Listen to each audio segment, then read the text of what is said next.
Ja no võib-olla siseviimistlusest me ei olegi täna väga pikalt rääkinud, et millised need valikud on ja millised need võimalused on, et need tegelikkuses on sellised kohad, mis tuleb ju ehituse käigus ühel hetkel ära otsustada, et mida keegi tahab endale näha põrandakattena ja millised siis need toonid on, kas see põrand on hele või see põrand on tume või on ta hoopis termotöödeldud puidust, et ka seal on kindlasti koht, kus tuleb ennast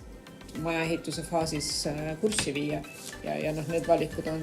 seinast seina ja väga kirjud, et võimalus on ka muidugi alati sisearhitekti kaasata või sisekujundaja poole pöörduda, kes siis selles materjalide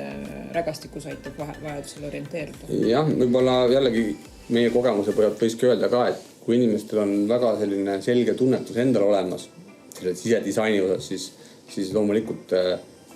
see kodu ju planeeritaksegi endale, et siis võib seda vabalt ka niimoodi ise planeerida.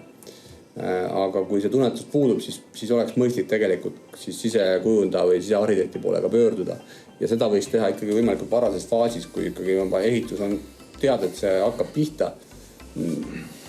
Et see küsimus ongi see, et see võiks olla planeeritud varem natukene, et see ideede tulv ei tuleks kuidagi ehituse kestel juba.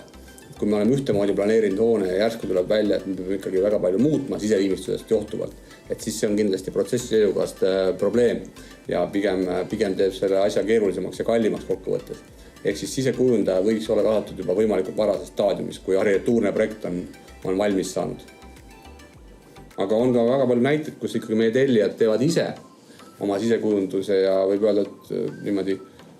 väga maitsekalt ja väga sobilikult on need asjad ka tulnud ja lõpuks kõige tähtsam on ikkagi see, et inimene, kes seal elama hakkab või perekond, nad ise tunnevad ennast seal hästi, et see maja ei ole kuidagi planeeritud kellelegi teisele, et see ikkagi on endale koduks tehtud ja kui inimene tunneb ennast hästi, siis ongi kõik hästi.